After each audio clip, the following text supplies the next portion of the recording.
Hey, horror fans, once again, it's the Horror Miser Monty G. Yes, it's time to do another movie review. Yes, it's time to review the movie Happy Death Day to You. Ha ha ha! Now, Happy Death Day to You is a 2019 sci-fi dramedy horror slasher film, if you want to call it that way. It was written and directed by Christopher Landon, produced by Jason Blum from his Blumhouse production. Obviously, this is a sequel to the surprise hit Happy Death Day in 2017. Once again, it stars Jessica Roof, Israel Broussard, Phil Wee. Yeah, there's the stars of the film.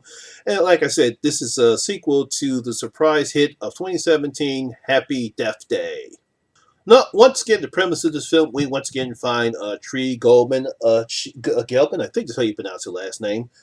She finds herself reliving the same day over and over again. She thought she escaped this before, only this time, not only is the babyface killer trying to track her, she's trying to kill her friends. And they have to find a way to stop the time loop again. That's basically what the movie is about. Well, most of it anyway. Now, obviously, I truly loved the first film. I was quite surprised. I didn't expect much out of it when I saw it the first time. But it was the surprise hit of the summer for a horror movie. It actually made my top 10 list on 2017. I really did enjoy the film. So when I heard that a sequel was being made, I was a bit nervous and skeptical, mainly because a plot like this, if not done right, can be bored and flat, and it just wouldn't work. However, I must be surprised. I must commend Christopher Landon. He's written a script that actually changes the tone and actually it provides a fresh idea to the film that I really did enjoy. You got some good laughs in this film. You have some nice humor. You got a great performance once again from Jessica Roof. And he actually kind of expanded this universe upon this film. So I really did enjoy this film. Now, the film begins kind of the same way that the first one did. This time we see Carter's roommate, Ryan. We see him going about going about his day. He wakes up, he goes about his day the same way Jessica did. When he is killed by the babyface killer, he wakes up and he's like, oh shit! What the hell just happened? And he eventually runs in the Tree, and Tree tells them, it's like, oh shit, I went to this before. Unfortunately, weird science fiction shit happens, and it turns out to be very disastrous. Now, during the weird science shit that we see, we also find out what caused Tree's time loop to begin. And when more weird science shit happens, there's an explosion. And all of a sudden, Tree wakes up and she's right back on her birthday. The same day again. And she's pissed. I mean, she's pissed off. But wait, there are certain subtle changes in this one. Uh-oh. Certain things that happened in the first film do not happen in this one. Also, personalities have changed in this one too. And Tree is like, I don't know what's happening. Wilder E, once again, Carter and his... Carter Ryan and his science fiction and his science nerds. We have Samar Ghosh and Dree Morgan. They come up with an explanation about what's happening, and they now have to find out how to get Tree back and close the time loop. All the while also having to avoid the babyface killer. So that means Tree has to do some very crazy and dumb things which I didn't like, which I'll explain later, in order to get the time loop to close. Now, I do give Christopher Landon credit. He decided to change the tone of this movie from a horror slasher film to a science fiction dramedy, because there are some dramatic elements in this film that really stands out. And while it was a bit disappointing to see that it was science that caused Tree's time loop, I do give Landon credit. He takes that information that we get and decides to expand upon it. We have talk of multiverses and different dimensions in this film. I was like, wait a minute, am I in a series? Am I watching a TV episode of The Flash, or am I watching a horror movie? But I do like that element that he tries to bring. So he does give a fresh idea in this picture. Now, while this is a good thing and it's a good aspect in this movie, it does take away other aspects that make the first movie great.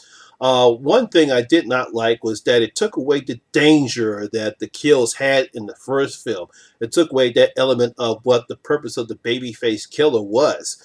because in this film, he's no danger at all. He's just there to remind the audience, hey, this is still a horror movie, but throughout the film, we rarely see the babyface killer at all. All the deaths that treat happen are kind of a bit lackluster and a bit derivative, if you ask me. However, once again, as I stated before, Jessica Roth, she is brilliant in this film. She is the star of this film. She would make the film work. If this wasn't for her, I don't think the first film would have worked, and definitely this one not have worked. She definitely gives Tree the type of emotion and the range that a person that's going through this crap. When she initially wakes up, she's pissed. She just gets pissed throughout the whole time. So you have to give credit. You have to give credit for Jessica Roth. Hopefully, she gets more roles because she does show what type of range she has as an actress. And some of the scenes that I liked about this picture, which I will not reveal, I will not spoil it. I'm pretty sure people who've seen the picture know what I'm talking about.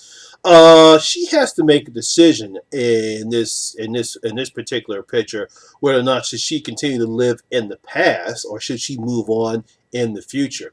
The first film showed her growth as a character, as we find out what made her the type of woman she was at the beginning and how she learns and how upset she was, and now she has to make that decision once again. Do I stay in the past? Because there's elements of the film where we find out that something when that particular event happens, she realizes that, wait a minute, this is not who I am. This didn't happen to me. So she has to make a very tough decision.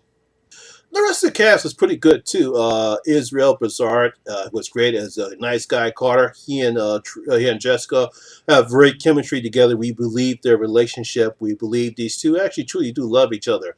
I like the comedic aspect that Phil Wee played as science nerd Ryan, and his two other guys, Samara and Dree, especially Samara. He was there for comedic purposes, but he does a pretty good job. Like I said, everyone does a good job in this film. It's very well written, very well directed. And like I said, even though I didn't like some of the aspects of the type of tone that they took away, I did like the performances of the actors and actresses. Now, unfortunately, because of the change in tone of this film, we're not going to get a lot of horror elements in this film.